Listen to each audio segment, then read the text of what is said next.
Muy buenas, bienvenidos a otro programa de Vuelo del Cometa. Esta vez sobre Black Mirror, la segunda parte. Vamos Vamos. a hablar sobre cosas muy interesantes hoy.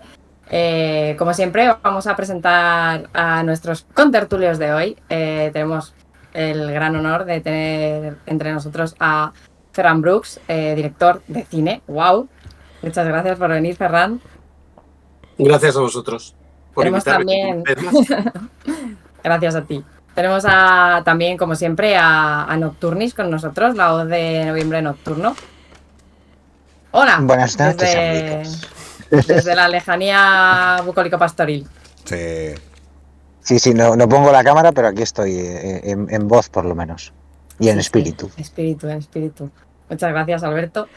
Y a Álvaro Aparicio, por supuesto, que para una vez que alguien le presenta canónicamente, pues vamos a decir que es el que hace que todos estemos aquí. Yo Y que eso pues soy. ya es bastante parecido a ser Dios. No, Claro, no quiero hacer responsabilidad sobre vosotros porque me acerca peligrosamente a la figura del líder de una secta. Y obviamente, como ya No sabéis, somos no una somos una secta. secta. Así que por favor, No somos ¿sabes una qué es lo que secta dicen las sectas? No, que no son sectas. efectivamente. de boquilla por lo menos. Claro que sí. ¿Vale? Realmente tenemos todos los tropos de secta. Lo La siento. verdad es que sí, pero como no quiero caer en las costumbres, que al final la inercia nos lleva a los lugares más inesperados, en el cual seguramente si pasamos por aquí nadie presentará a Diana, porque es el peso. El peso de quien conduce es no ser presentado. Pero con todos vosotros, Diana Soriano, codirectora del Vuelo en el Cometa, mejor persona, amiga de los Scavens y mucho más. ¿Cómo te encuentras? ¿Cómo estás el día de hoy, en este domingo maravilloso? Pues encantada de haberme conocido y además de haber conocido el primer certamen de cuentos del vuelo del cometa. Tenemos hasta el 14 de septiembre para que nos mandéis vuestros relatos. Tenéis toda la información en el Patreon del vuelo del cometa de Álvaro. Un premio de 300 euros, radioficcionado por Cuentos de la Casa de la Bruja y Y más una cosas, cantidad más y más cosas. cosas. Sí, guapísimo. No nos vamos a retrasar más porque tenemos mucha tela que cortar y vamos a empezar esta segunda parte, repasando un poco lo que dijimos en la primera. Hablamos sobre lo que es la ciencia ficción distópica, hablamos de algunos referentes literarios como 1984, Un Mundo Feliz, ya sabéis, estas cosas que ninguna sorpresa, están Ujú. muy de moda, aunque hayan sido escritas hace 70 años. Mm. Y de la mano de estas distopías, hace unos años, por allí corregidme si me equivoco, por el 2011, 2012, nació Que Black Mirror. a mí me suena que sí, aproximadamente por ahí está la cosa. Sí, Como un Nostradamus de la ciencia moderna, nos ha ido enseñando lo que nos iba a pasar si la tecnología seguía por el camino por el que estaba yendo. Al hilo de esto, sé que dejamos el programa anterior en el último capítulo de la primera temporada, pero vamos a hacer una rotonda y nos vamos a salir por la sexta temporada para hablar de algo que está muy presente ahora mismo, que es el primer capítulo de la sexta temporada. Joan Ujú. es horrible. Es un capítulo sobre cómo las redes sociales, bueno, cómo las redes sociales no, cómo no leerte la letra pequeña, aceptar las cookies y darle sí a todo es siempre una malísima idea.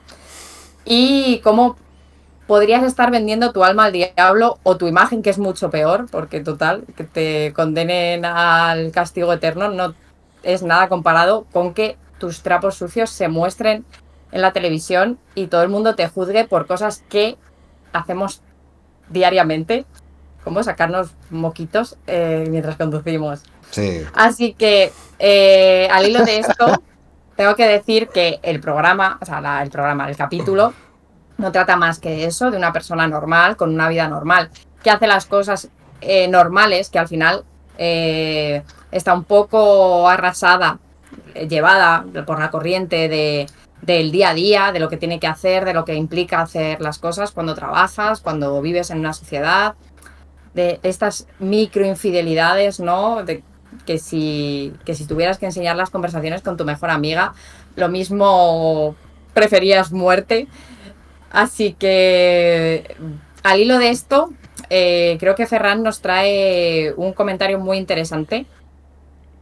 Si quieres, Ferran, básicamente hablando con Álvaro por curiosidad hace un par de semanas, me dije, bueno, estamos tratando Black Mirror en el programa. Creo que había pasado otras 2 semanas del anterior programa de Black Mirror, de la primera vez que hablamos de la primera temporada. Entonces, curiosamente, había empezado la huelga de guionistas en Hollywood y de actores. Los actores se habían sumado a los guionistas, ¿de acuerdo?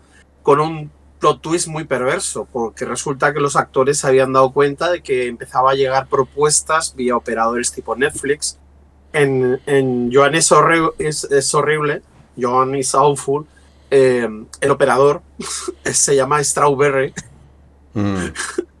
pero es básicamente Netflix, lo cual es gracioso porque es súper perverso, ¿no? Porque directamente el creador lo que decide es, no sabemos ahí dónde empieza la ficción y dónde empieza la realidad, ¿no? Porque él, que está trabajando para Netflix, sabe perfectamente cuáles son los problemas o las idiosincrasias de producir con Netflix, ¿no? Me parece muy curioso, perdóname que te interrumpa, porque se nombra a Netflix como compañía en el capítulo, y además claro. Strawberry, que es la intro es Netflix. Totalmente. Sí. Totalmente, ¿no? Entonces, claro, cuando los actores empiezan a hacer huelga, porque prácticamente el 87% de ellos no llegan a lo que se equivalería aquí al SMI, quiere decir que el cliché que hemos visto muchas veces en las películas, ¿no? De que y es verdad, porque yo he estado en Los Ángeles y es así, me refiero, de que mucha gente de la que trabaja en servicios son actores, porque no les da para más. O sea, tradicionalmente una persona tiene 2 figuraciones, un papel con frase, no va a llegar ni a los $27,000, que es lo que te pide, no sé, 26, 27, que es lo que te pide el sindicato mínimo para tener una seguridad social que tienen ellos interna, ¿no? Pagando al sindicato y todo el rollo. Eso significa que la mayoría de ellas, más del 86, 87%, ni siquiera tiene asistencia sanitaria en un país donde la sanidad no es pública. O sea, es grave, no es broma, no es poca broma, ¿no? Entonces resulta que se les está promoviendo a estos, porque claro, a quien va más a impactar estas medidas a este tipo de actores, gente que no tenga frase o que de vez en cuando tenga figuraciones especiales, ¿no? Que por un solo fee de $200 cedan para toda la eternidad el digitalizado de su cuerpo. Eso significa básicamente que jamás los van a volver a llamar. O sea, vendes tu alma al diablo por $200, básicamente. Claro, por $200. O sea, vendes toda tu carrera, me refiero. Claro, vendes toda tu carrera. Entonces, eso implica varias cosas. Por un lado, el jugar con el desespero de la gente, ¿no? Y por otro lado, es aprovecharse de una manera muy bestia lucrativamente, porque ellos están explotando continuamente un producto mientras pagan a unas personas solamente una vez. Entonces, son varias cosas, ¿no? Evidentemente, con este tipo de medidas, ellos pueden también quitar de lado a muchos actores que intentan ganarse la vida con ello, y por ejemplo gente que igual nunca va a tener que ganarse la vida de ello, que no le importa ganarse $200 rápidos, digitalizar para convertirse en un background actor, de forma que hace intrusismo y quita el puesto a una persona que sí que intenta medrar en la industria. Son varias las cosas. Perdóname, Ferran, es que yo tengo una pregunta sobre esto. En el capítulo vemos que, bueno, se puede hacer y queda bastante bien, da el pego, ¿no? En el capítulo Salma Hayek, o sea, es una matriusca el capítulo donde Correcto. Un personaje está entre otro personaje, representa a otro personaje, que se representa a otro personaje, que representa a otro personaje. Es una serie dentro de una serie, dentro de una serie constantemente. O sea, es una persona viéndose a sí misma interpretada por otra persona. En el capítulo, la que ha cedido su imagen es Salma Hayek, que entiendo que es reproducida digitalmente. Me gustaría que me explicarais un poco si esto es posible, ciertamente, a día de hoy, porque me parece... Sí, no, lo estamos viendo, me refiero. Tú has visto a la actriz que hacía la princesa Leia digitalizada y apareciendo después de muerta. Has visto rejuvenecido a Harrison Ford en Indiana Jones, en la última Indiana Jones, sin ningún problema. Claro que se puede hacer y claro que se hace, pero ese no es el problema, porque este tipo de actores, evidentemente, la mayor ficción del episodio es pensar que Salma Hayek va a firmar ese tipo de contrato. No es Salma Hayek la que lo firma, claro. Claro, Salma Hayek no va a firmar nunca ese tipo de contrato en ese sentido porque tiene buenos agentes y buenos abogados. Esta gente firma estos contratos por grandes sumas de dinero para digitalizar, pero no para la eternidad, sino para explotaciones concretas, como es normal, ¿no? Entonces a ellos no les afecta la medida, pero los actores están siendo solidarios y ese 13-14% de actores que sí que ganan, sobre todo el 1% o el 2% que ganan millonadas, están ahí. O sea, ese Brad Pitt, todos los grandes estrellas están yendo a las columnas de piquetes a estar en huelga con sus compañeros figurantes o background actors o actores de solo una línea, ¿no? Porque saben perfectamente que y ahí es donde el plot twist tremendo, porque hablando me di cuenta de una cosa, me di cuenta de que la primera huelga de la historia de la humanidad contra la inteligencia artificial la ha hecho la clase más privilegiada. Sí, ciertamente. Sí. O sea, porque... Bueno, claro, más privilegiada. A ver, yo entiendo que Brad Pitt, Harrison Ford, todos estos actores que ahora se están manifestando es porque en su día estuvieron ahí, saben lo que es ser el actor de una línea o un figurante. Algunos sí, otros no. Otros, estos dos que han inventado entraron con suerte casi directamente, pero también esas cosas pesan, ¿me entiendes? Bueno, pero yo me acuerdo de haberme leído la historia de Brad Pitt y él vendía pollo frito con un disfraz de pollo, o sea... no me preguntéis por qué sé esto, pero la Super Pop tenía... Carpintero. Sí.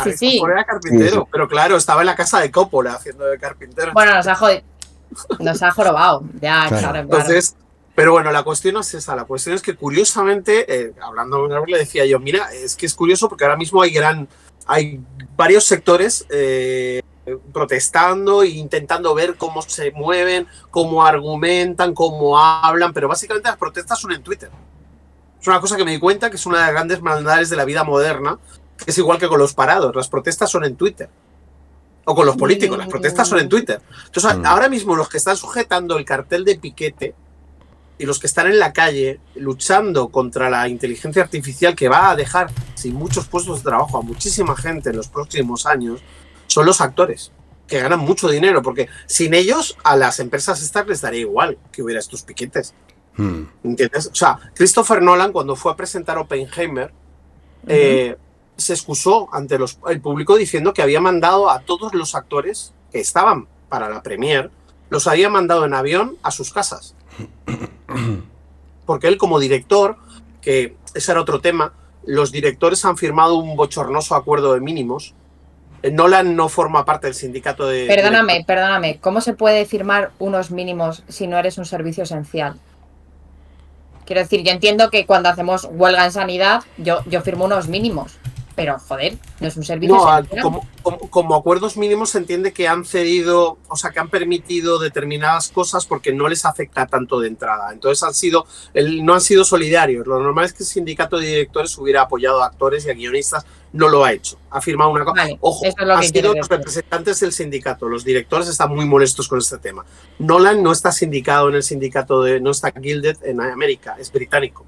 Pero tiene conciencia de clase. Entonces dijo en la presentación de Oppenheimer, he mandado a todos los actores a casa porque este es el momento en el que tenemos de luchar y clarificar qué es lo que va a pasar, porque lo que hagamos ahora va a afectar el futuro. Y Nolan forma parte también de los privilegiados. Entonces, curiosamente, es el momento donde de verdad los que están teniendo conciencia de clase son los que más tienen. Claro, a ver, no dejemos de llamar la atención sobre que los actores son gente inmortal para nosotros, pero en un momento dado se morirán. Si nadie coge ese relevo, llegará un momento en que los grandes actores como tal, si todo el mundo cede sus derechos o nadie se puede dedicar a ser actor, no habrá actores. Pues ahí viene una distopia que va para un episodio de Black Mirror futuro en el cual todos los mismos actores que ahora mismo están vivos protagonizan siempre las películas. Sí. Claro, yo al morir cedo mis derechos y sigo haciendo películas para O sea, mis... imaginaos el terrible futuro que dentro de 200 años Brad Pitt seguirá siendo el actor más taquillero. Sí. Qué bien se conserva Brad Pitt, diremos. Joder, ¿eh? ¿Tú? Y la siguiente melón, o sea, Casablanca por Brad Pitt, Indiana Jones por Brad Pitt, porque la inteligencia artificial está empezando a traer cosas un poco morbosas, ¿no? Como el hecho de poder reinterpretar clásicos. Por un lado es curioso y dices, pues ¿por qué no? De acuerdo. Pero por otro lado, para mí, lo que está implicando eso es lo mismo que está implicando la inteligencia artificial en la generación de imágenes. Está acabando con la creatividad. Lo que generará eso es que el ser humano se empantane. Si ya nos quejábamos de que no se creaban historias originales y que casi todo eran productos derivados de IP y segundas, terceras, cuartas, quintas partes o rebots de películas, ¿de acuerdo? Imaginaos lo que va a pasar cuando todo sea un reciclaje continuo. Realmente eso sí que es un poco distópico y terrible. Hay una cosa que habéis comentado que me parece muy interesante con respecto a que en la... Ahora te dejo comentar, Nocturnis, acabo enseguida. No pasa nada. En la primera revolución industrial, la gente que se manifestó era la clase baja, que es la que estaba, al fin y al cabo, la que sentía peligrar su condición en las fábricas, pero curiosamente se ha invertido esa campana y ahora la gente que se manifiesta son los actores, son los ingenieros, son los científicos. De hecho, es una gran paradoja, pero entre los sectores con mayor tasa de fagocitación por parte de inteligencias como ChatGPT son justamente los desarrolladores de software los que están en primera línea de fuego, al igual que los analistas de datos, al igual que todos estos perfiles que son muy de trabajar con Machine Learning y de generar entornos como el de ChatGPT, los primeros en irse a la calle. Entonces, sí que es verdad que cuando le hemos dado poder a la máquina o le hemos embebido de esa simulación de espíritu, claro, le hemos quitado del aspecto maquínico de cinta de transporte y ensamblaje, sino que le hemos dado la capacidad de ensamblar ideas y simulaciones de emociones. Entonces nos vamos a la mierda, porque hemos creado algo, Conclusión. claro, que está de alguna manera matando lo más sagrado que teníamos, aquello que pensaba que nos hacía diferentes de la máquina. Que Lo es... que decía Rajoy, que las máquinas lo que nunca podrán hacer será construir otras máquinas, ¿no? Pues tócatelo. Y luego hay una cosa que me llama la atención, ¿vale? Que es que en el Ted Lasso es una serie de Apple TV que va sobre un entrenador de fútbol. Es una serie muy bonita, está muy guay, es una comedia muy divertida. Y yo no lo sabía porque no me di cuenta, pero todos los estadios, excepto aquellos que son muy icónicos, ¿vale? Como el del es una serie que va de fútbol, básicamente. Como... Americano. No. ¿Fútbol, soccer? Sí, soccer. Es decir, soccer me parece una falta de respeto a nosotros mismos, pero sí. Vamos a decir que es... ¿Cómo lo llamaría si no? Fútbol... el único fútbol que existe. Lo otro es patear pepinos. Oye, fútbol americano. Pepino. Joder, de verdad. Un día maravilloso para jugar al Blood Bowl. Pues eso, que los estadios están todos generados en 3D, junto con las gradas, el público. Yo no me di cuenta. Y eso que he jugado al FIFA, en algún momento de mi vida he jugado al FIFA. y claro, ahí sí que sabes. Perfecto, pero he jugado al FIFA, claro que sí. Yo he jugado al FIFA. Y soy de Sudamérica. He vivido 10 años en Argentina. ¿Qué no voy a saber yo de fútbol, hostia? Efectivamente, lo sé todo, aquí. Hazme bailar tango y lo bailo aquí mismo. Claro, yo soy tan nula que no puedo hacer ni preguntas sobre el tema. Pues no pasa nada porque no voy a acabar enseguida. Explícame lo que es un fuera de juego, por favor. Un fuera de juego es que se va del juego. El caso es que el público, todos esos figurantes potenciales, claro, es gente reproducida que ha vendido su imagen para estar ahí. Y es un copy-paste. Pero te cuento, pero hasta ahora la forma que se trabajaba era exactamente igual que si se hubieran estado físicamente. Entonces se les pagaba por la sesión digitalizado y generalmente recibían regalías si salían en cada episodio. O sea, cada vez que se les usa, tal. Pero ahora lo que se propone es olvidarse de eso. Yo te digitalizo y te uso como me da la gana. Vale, porque es un background author. Entonces, en ese sentido, ya se abrió la pierna con todo lo que es el arte de proceso de efectos visuales. Ya, como ya se habían digitalizado, ya estaban acostumbrados a hacer mucha gente de fondo y tal, se había abierto la veda. Pero claro, se acostumbraba a pagar la sesión de digitalizado y luego aparte decir, bueno, te voy a comunicar en qué episodios sales. Un poco, pero que se te vea, ¿no?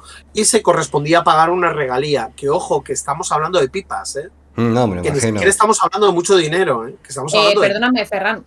Alberto, ¿qué querías decir antes? Que no nos vayamos mucho del tema. Bueno, no os preocupéis, y aprovecho que estaba comentando esto, Ferran. Yo recuerdo hace poquito estaba viendo un documental sobre Jet Li, porque yo a veces veo cosas así en mi vida. Y él no quiso hacer de Neo en Matrix, que esto ya tiene un tiempo, ¿eh? Recordad que Matrix fue una revolución de los efectos digitales, porque uno de las cláusulas de la letra pequeña del contrato establecía que los movimientos, que además ya sabéis que para un artista marcial buena parte de su identidad narrativa está en sus artes marciales, y claro, le dijeron que si hacía la película tenía que permitir que el estudio registrase esos movimientos y los pudiera usar cuando quisiera en las versiones, imaginaos, ¿no? Y en la película aparecen 400 neos peleándose a la vez, ¿no? En alguna escena, ¿no? Y yo cuando vi que esto estaba pasando ya, no sé qué mente maquiavélica tuvo esa idea, ¿no? Pero si no llega a ser por el agente, en este caso de Jet Li, y porque él era artista marcial, que quizá otro actor, como en el caso de Keanu Reeves, que no tiene ese problema. Un poco igual, claro. Sí, ahí tienes un coreógrafo, pero ahí está lo que dice Ferran, ¿no? Nosotros a lo mejor como espectadores no percibimos todos estos detalles de un simple contrato para un trabajo que a lo mejor te va a dar de comer medio mes, y a lo mejor se están quedando con una parte de ti, y aquí hablamos de tu cuerpo, que me parece muy jodido, aunque sea digitalmente hablando, ¿no? Es que es Black Mirror puro y duro, ¿no? Y lo que iba a decir antes iba un poco por ahí, ¿no? Lo has comentado tú antes, Diana. Una de las cosas que da miedito del capítulo del que habláis es precisamente que, además esto se ha comentado un poco entre la rumorología, la leyenda urbana y la realidad, y es que en el capítulo aparece una super máquina de inteligencia artificial que es la que recrea todos esos universos, escribe los guiones, etcétera, ¿no? Yo he oído que Netflix ya tiene, no una máquina de superinteligencia artificial, pero sí una serie de algoritmos que definen los guiones, o por lo menos los temas genéricos de los guiones de algunos de los grandes productos. A mí me parece eso muy interesante y me parece muy interesante que nos lo cuente Álvaro como escritor y que nos lo corrobore un poco Ferran. Es verdad que antes decía Álvaro, o sea, decía Ferran, no sé quién lo decía, uno de los dos. Que, perdonadme, como dirigir, pues mal, pero bien, porque hablo como un sacamuelas.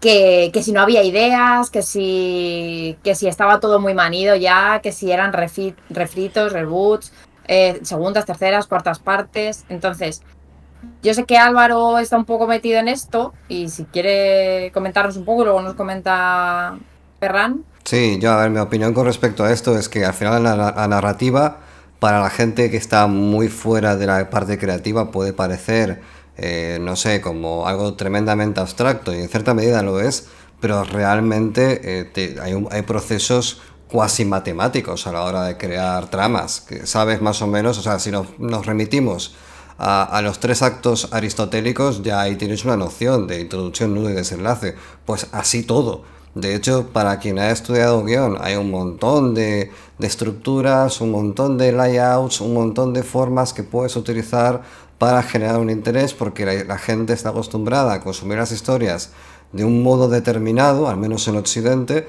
y eso hace que, bueno, aunque nunca hay una garantía de éxito, como mínimo sepas que si tiras por ahí vas a entrar en ese ambiente en el cual el espectador o el lector o el usuario de videojuegos pues va a entender mejor tu historia, y hay ciertos aspectos que son más fáciles de gestionar.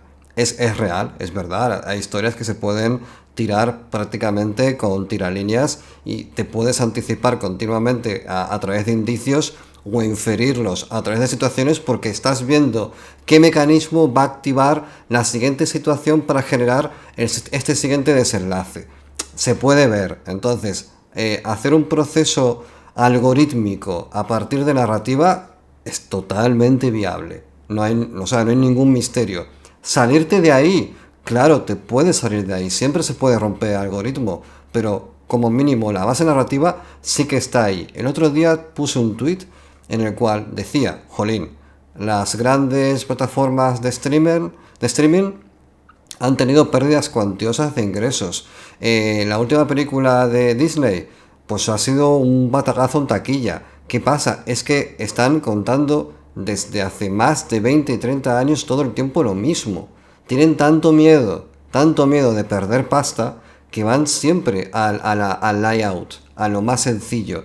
Y el problema es que cuando llegas a ver la enésima película de Ant-Man y sabes cómo va a acabar al minuto 5 de empezar a verla, jolín, es que a lo mejor no vas al cine. Es que a lo mejor no vas ni a verla. Porque es que, ¿qué puede haber peor para un espectador o para un lector que saber cómo va a acabar? Aburrirse. Al final, ¿qué nos mueve como lectores, espectadores? Nos mueve la curiosidad por ver, a ver por dónde va esto. Que luego siempre hay elementos familiares que dices, a mí me mola este ambiente, y al final siempre tienes el tema del género, pertenece aquí, pertenece a tal categoría de película. Y ahí, pues hay tropos que son familiares. Pero jolín, si sé lo que va a pasar en cada escena, tenemos un problema gravísimo, porque es que para eso no me la cuentes. Ya sé de qué va. ¿Nunca os ha pasado que habéis empezado a ver una peli, no voy a decir una peli de Antena 3, una película con un poco más de entidad argumental, que tiene una intención por contar cosas, y aún así dices, oye, que yo esta peli ya la he visto? Pues... Yo que ya la he visto, no, pero con el segundo capítulo de Black Mirror de la temporada 6, era como, o sea, yo lo achaqué a que soy muy lista, no. Yo lo achaqué a que estaba todo el tiempo, o sea, porque mi madre es esta señora lista que te dice quién es el asesino según empieza la peli. El segundo es Lodge Henry. Vale. Pero yo no sé, a los 15 minutos dije, mira, este, porque ha dicho esto y esto. Todo el mundo con chaval.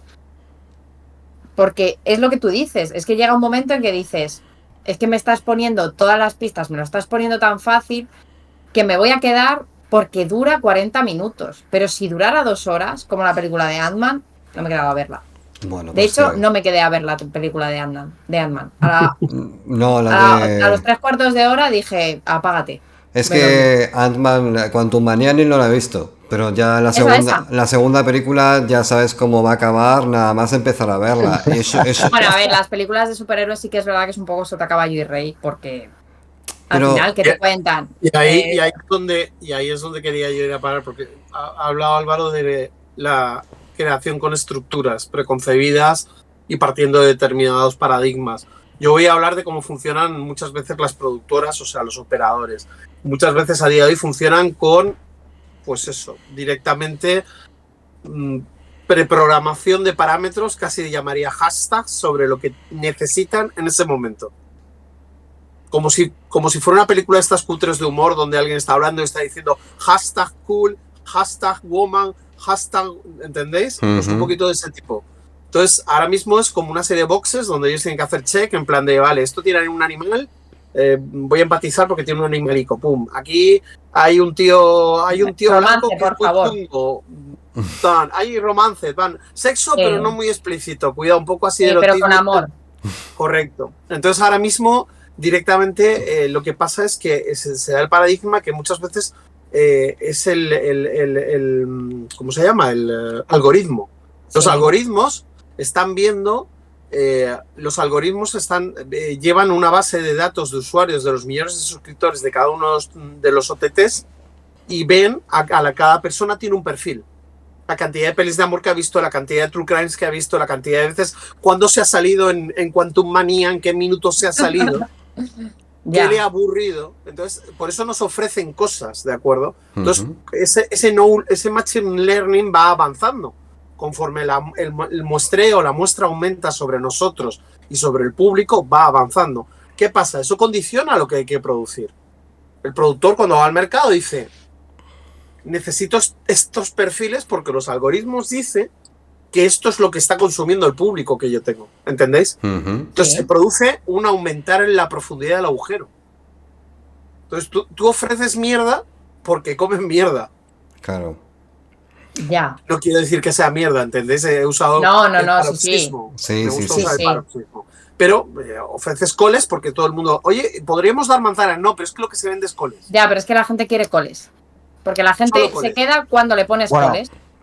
Yo creo que también ahí hay un tema de franquicias muy importante, que es que a veces todo esto genera un merchandising o sea, ya no solo es una buena película o una mala película, estamos hablando de que yo creo que Disney cuando genera estos supermonstruos, como puede ser las películas de superhéroes de Marvel, es porque tiene un negocio gigantesco en el que le compensa seguir alimentando esa mierda, como dice Ferran, ¿no? Pero ya no Correcto, es el hacer una buena o mala película.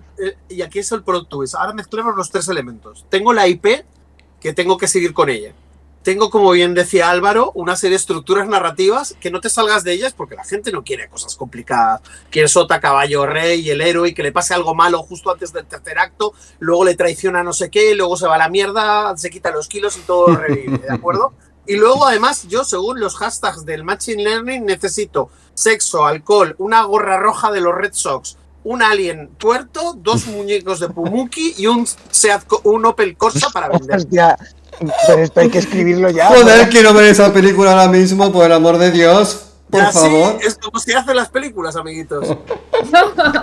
Enhorabuena, habéis subido de nivel. Ahora ya sabéis lo que hay detrás de la industria del cine que mueve tantísimos millones. De lo que llamamos industria, o sea, no hablamos de las películas que puedan ser españolas hechas con 1, 2, 3 millones de euros. Hablamos de lo que se producen con los operadores de OTT, las grandes películas. De vez en cuando hay sorpresas. Y fijaros que cuando hay una sorpresa, como por ejemplo la película El Hoyo, española de ficción, terror, de repente se convierte en número 1 en el mundo. Lo cual indica que siempre hay esperanza para narrativas divergentes y productores originales, claro. Pero es muy complicado. Claro, pero dime si tú sabes, o sea, porque sí que es verdad que hay que ser valiente para hacer ese tipo de cosas, para sacar ese tipo de repente hacer ese plot twist, ¿no? Y decir, ¡buah! Pues no es nada de lo que parecía, ¿no? ¿Cuántas de las veces es una genialidad y trasciende y es un éxito total?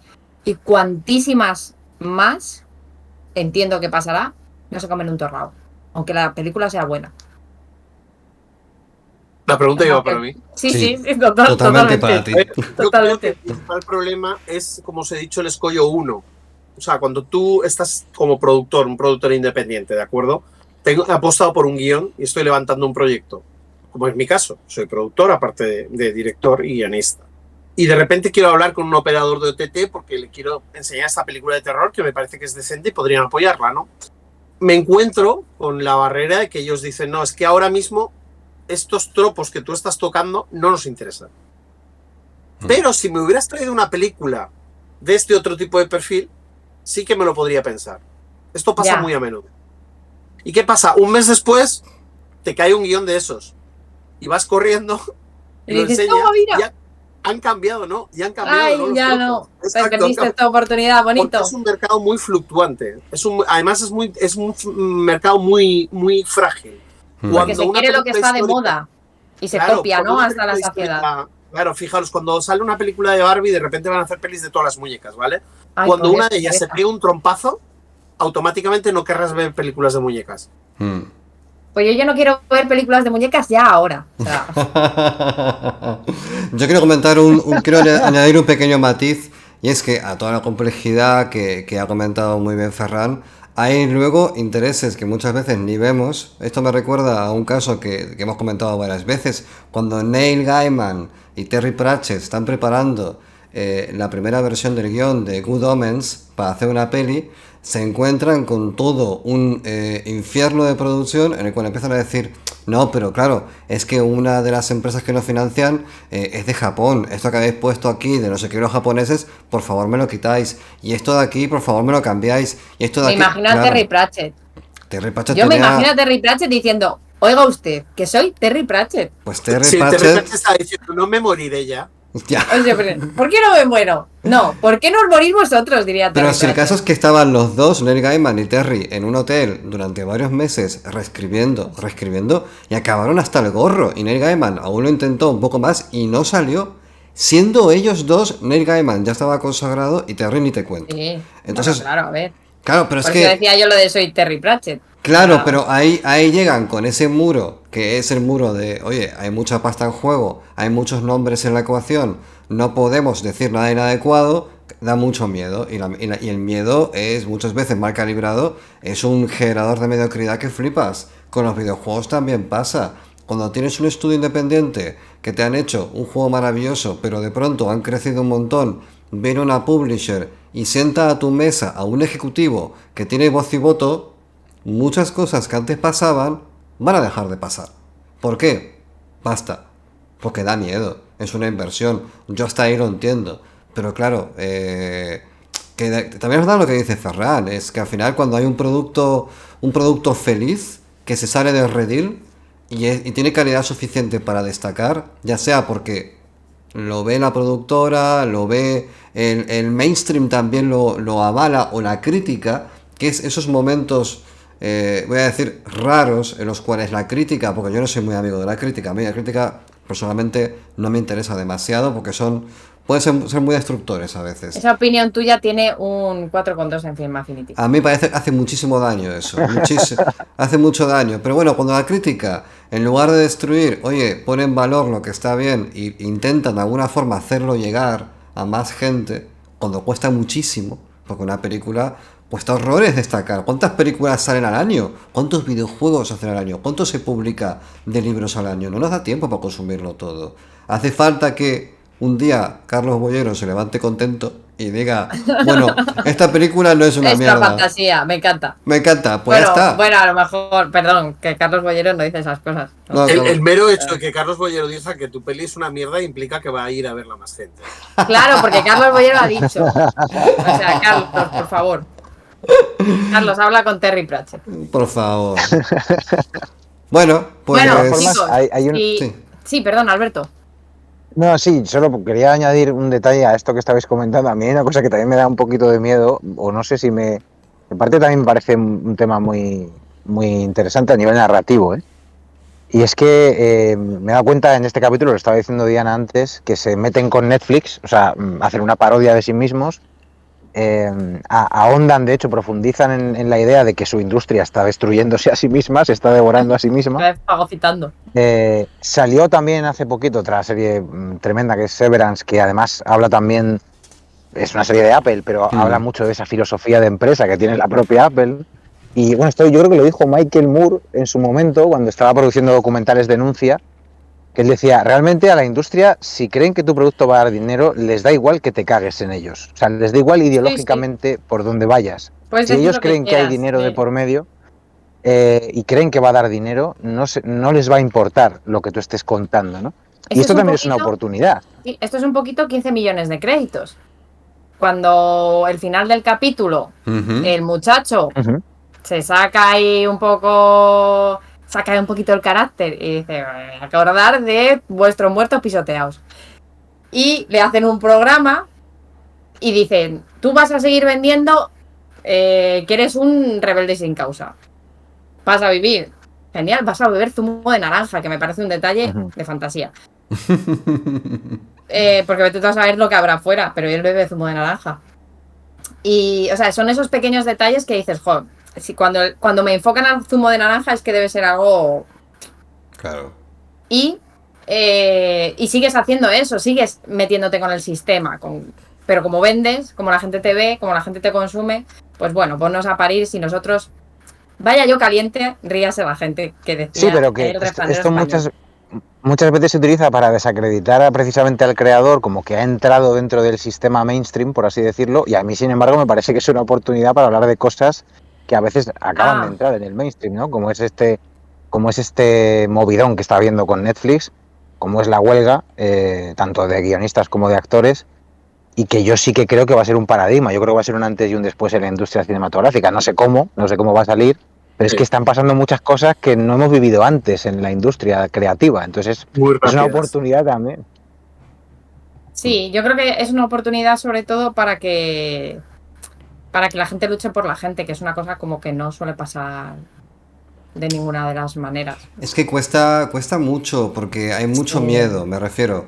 Los ilustradores, en ArtStation hay muchos perfiles que tienen la imagen de no imagen con IA, con IA, sí. En el sector literario creo que hay bastante consenso porque las novelas generadas con IA han generado un embudo tanto en la recepción de manuscritos como incluso en las publicaciones de Amazon. Quiero decir, el contenido generado por IA descontrolado, porque yo no quiero entrar aquí con el discurso de que la IA es mala o malvada. No, está muy mal utilizada. Bueno, eso al final es una herramienta. Es una herramienta. No deja de ser una herramienta, como la quieras usar. O sea, la pistola no mata a nadie. Efectivamente, mata a quien la usa. El problema es cuando te ves en TikTok un chaval de 15 años que hace en un minuto un tutorial de cómo crear un libro escrito pim pam pum, carátula, claro, pero pim pam volvemos pum, a lo mismo. y lo Ese chutas. niño que hace ahí, ¿dónde están los padres? Bueno, digo niño, pero también puedo decir un tío de 30 años. Bueno, sí, pero bueno, un señor de 30 años, pues a ver.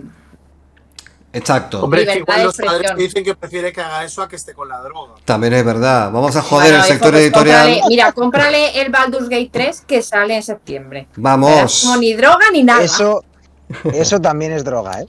Es verdad. El Baldur's Gate. Mira, no te digo, ludopatía. Sí, eso pero les tienes en casa.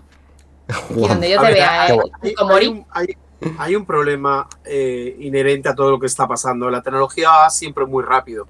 Las empresas tecnológicas están acostumbradas a ir ellas por delante y luego que se preocupen los legisladores porque saben que la ley es muy lenta.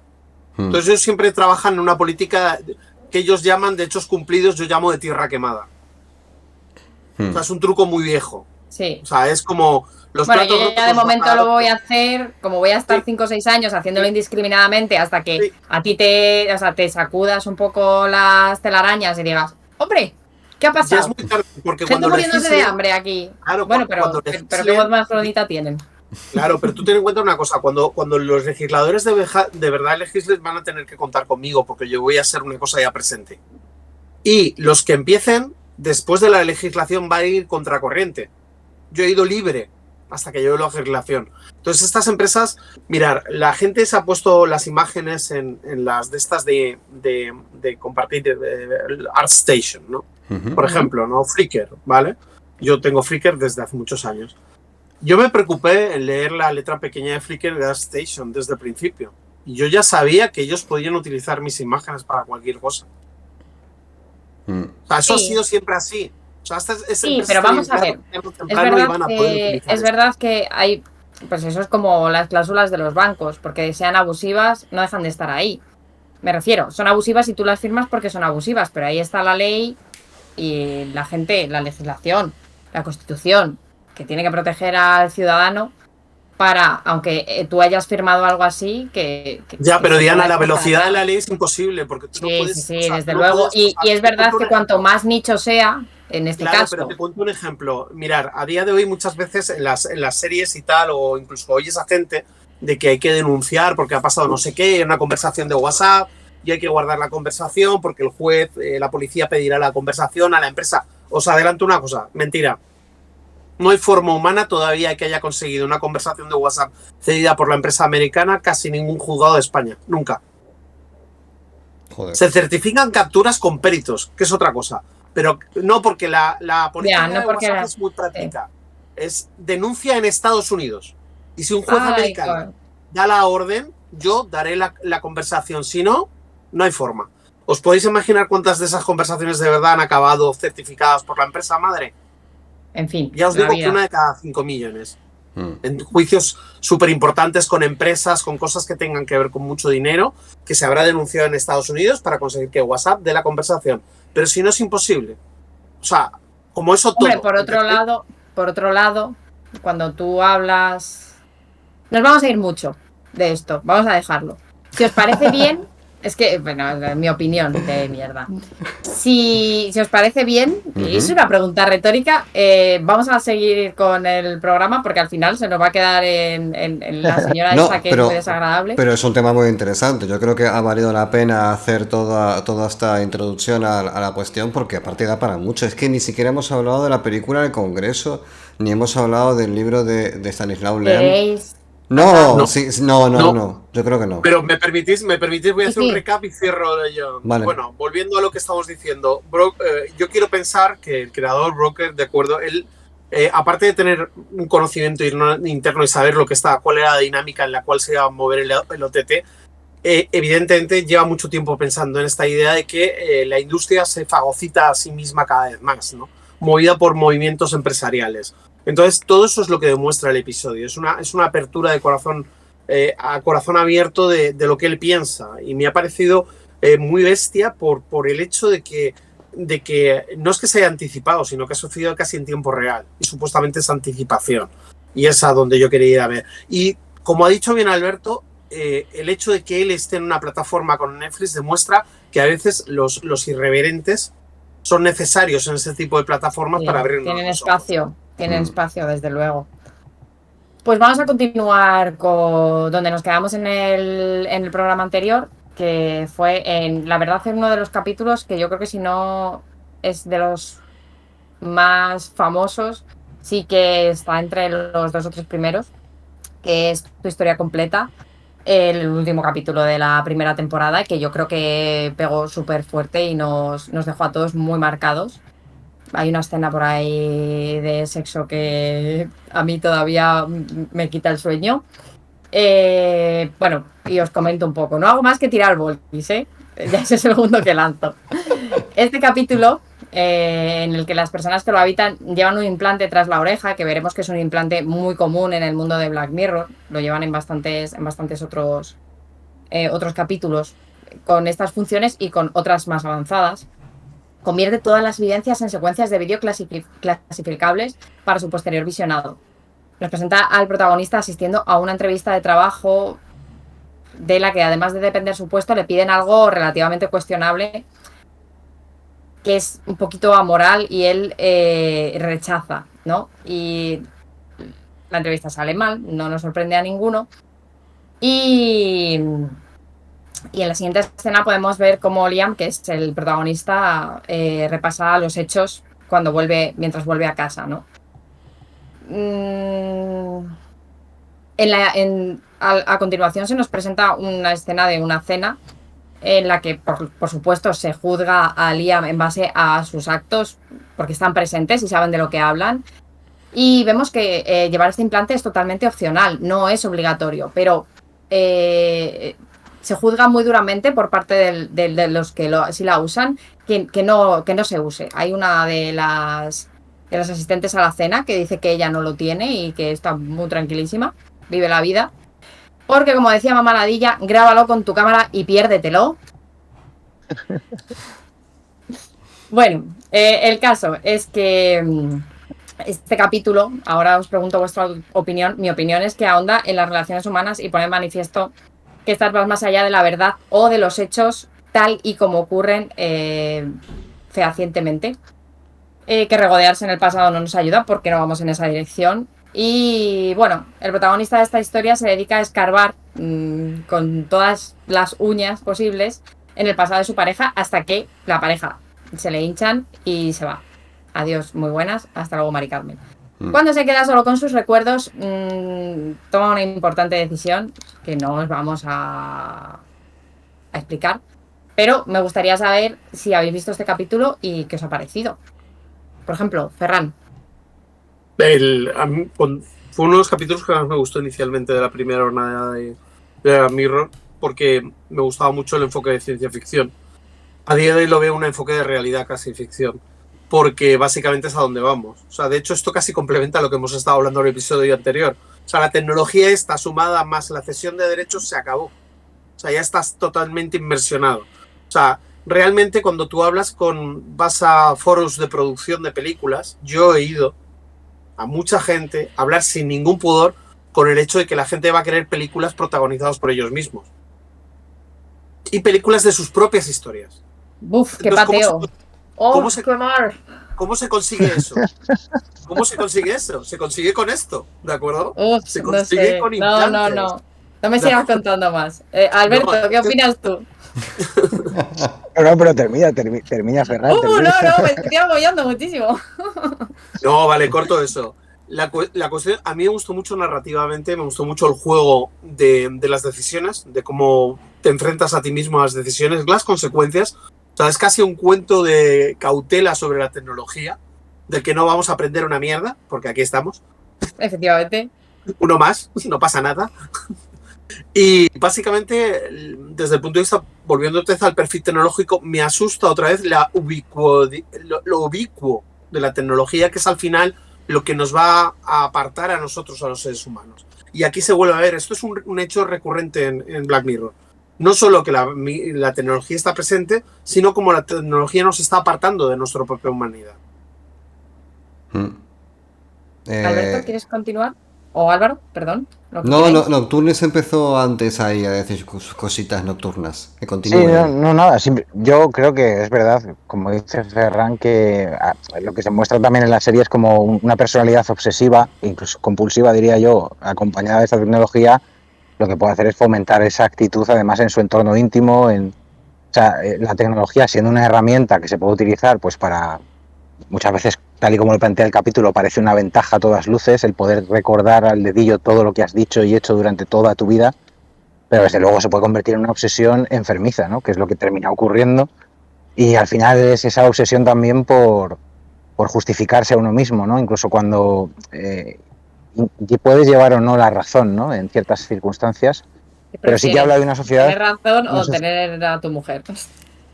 Sí, y ya no tanto eso, sino que estamos en una sociedad también que está ultra informada, constantemente sobreinformada, y llega un momento que esa saturación es ingestionable para una mente que no es la de la máquina, ¿no? En este caso, la utiliza el protagonista de forma tóxica para sí mismo y para su entorno. Entonces, ahí otra vez, pues, Black Mirror nos muestra hasta qué límites puede llevarnos una herramienta mal utilizada.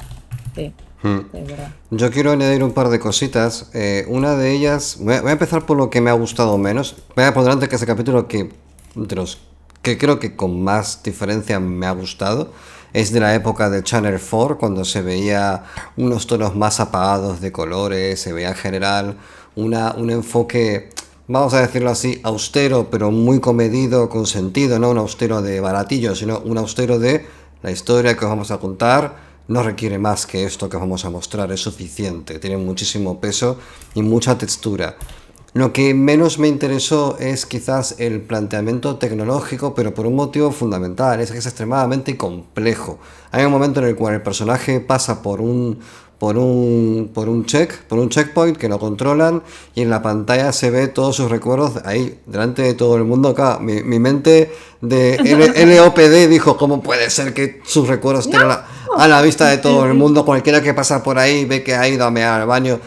Falta pulir, pero no hace falta pulir, porque no va de eso verdaderamente. Simplemente utiliza la tecnología como excusa para contar una historia sobre, como ha dicho Ferran, la pérdida de la humanidad, porque hay una cosa muy interesante en el principio de la llamada de Tulu, cuando Lovecraft empieza a hacer un alegato de qué afortunados somos de ser tan ignorantes, porque si fuésemos capaces de conectar todos los puntos de conocimiento del universo, nos volveríamos locos. Y creo que el punto de partida perfecto para empezar a volvernos locos es rechazar el olvido, porque este capítulo va sobre el rechazo al olvido. Estamos continuamente regresando al recuerdo, a la memoria, al sobreanálisis de situaciones, que sí que es verdad que en el caso del capítulo tiene sentido, porque todas esas deducciones que el personaje hace a partir de sensaciones iniciales... Sí, pero claro, pero ¿qué sentido tiene al final? Claro, ¿qué sentido tiene encontrar esa verdad? Si al final todo tiene muchas verdades por detrás. Al final él, en su búsqueda obsesiva por saber, destruye su hogar, ¿vale? Claro, ese hogar venía podrido ya de antes. Es una dicotomía muy interesante. Bueno, es que eso es muy relativo al final. Lo pasado está. Si eres capaz de continuar, bien.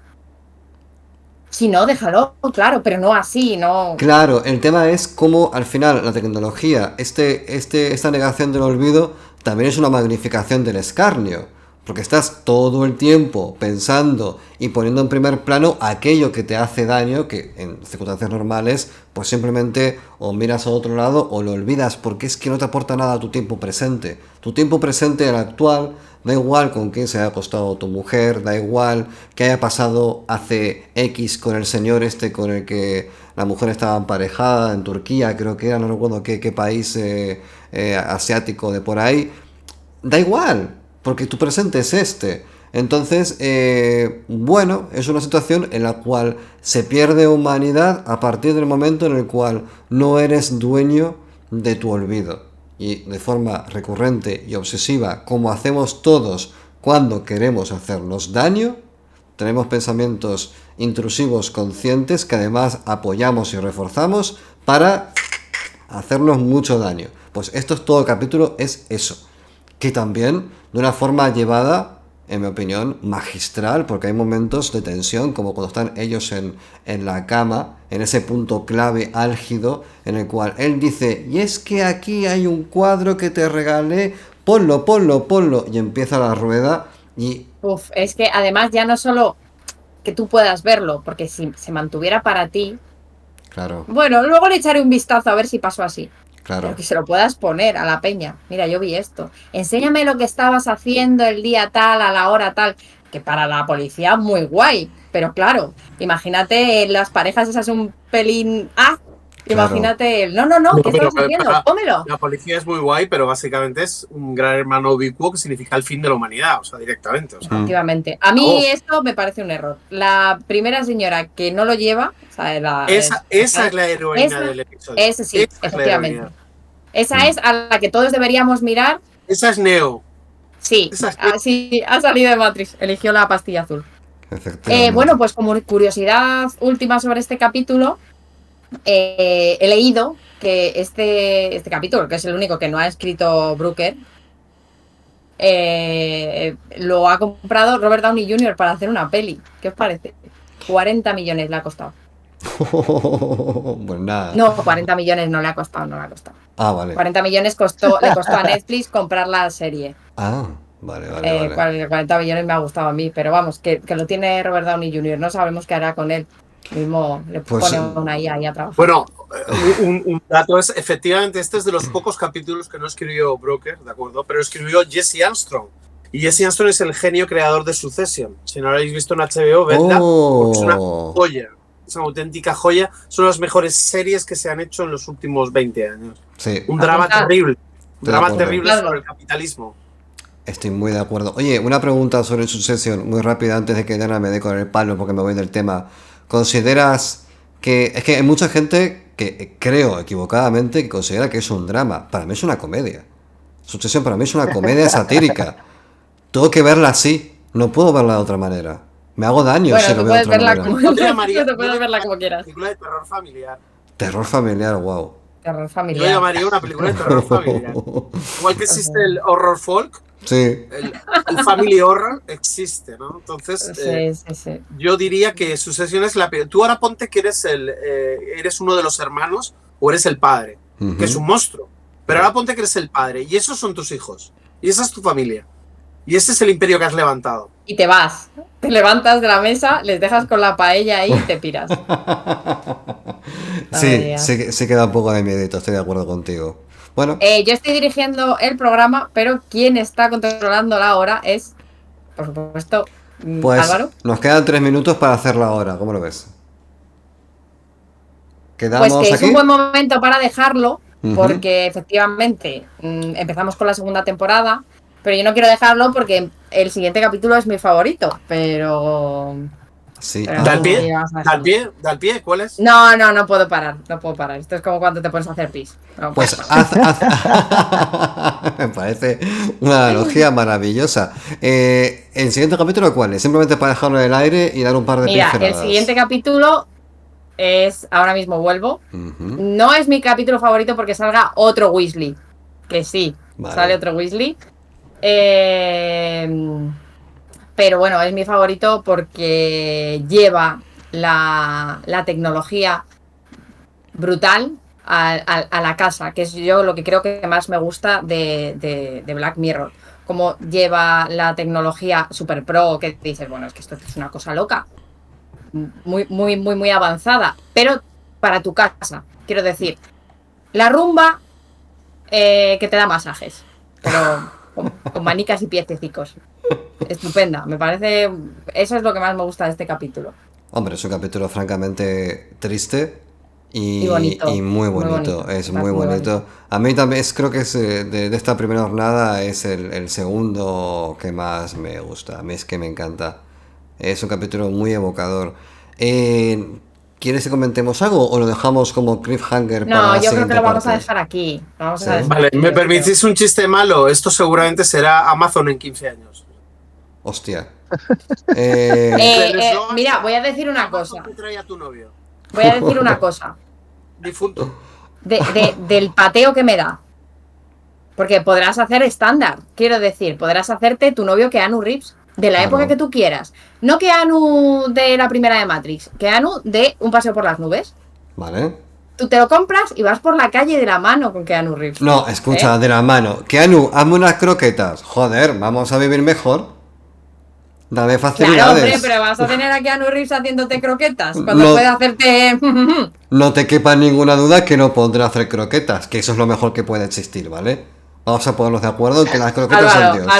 Álvaro, croquetas. Croquetas de cocido, para ti. Hechas por Keanu. Mi Keanu, además. Atención. Claro, pues tú tendrás uno y yo tendré otro. Lo probamos, Yo no sé si voy a tener a Keanu o a un Weasley. Oh. Yo, Anita Obregón, haciéndome una paella. Toma ya. ¿Cuál Anita? Toma ya. La Anita de... A las Anhelo dos. 7. A las dos. Dos. Imagínate, ¿qué Leticia Sabater quieres? A ¿La la Leticia Anita Sabater de Obregón con del mucha equipo A. marcha? A la Anita Obregón del equipo A, quiero yo. Guapísimo. Ese capítulo con los vascos en los árboles. Uf, ¿cómo? Madre mía, Ese es A tope. de MacGyver, ¿no? No me acuerdo ahora. Eso. Sí, pero salían a Obregón. ¿No? Es que no sé si... No me acuerdo ahora. No, De los creo vascos que es de sí me Obregón MacGyver. salía en y equipo creo- A. Y creo que no es Y la Ana primera Obregón vez que salía en el mezclo. equipo A. Madre mía, cómo ha derivado, cómo ha degenerado esto en un segundo. Quiero comentar una cosa rápidamente antes de que nos vayamos, Diana, si me permites, y es que el fallo, esto lo documentamos en el anterior programa, pero lo repito, el fallo del certamen Vuelo del Cometa se va a hacer en directo en el Día del Tentáculo, que es el 30 de septiembre. El Vuelo del Cometa se va a grabar en el auditorio del salón, no recuerdo el nombre, tendréis que buscarlo. Calle Carril del Conde, Ahí estamos. el auditorio Carril del Conde 57 en Madrid. Jolín, vale. Pues a última hora va a ser... A ver, no me he acordado de decirlo yo, o sea que hay buen equipo, Álvaro. Vamos ahí.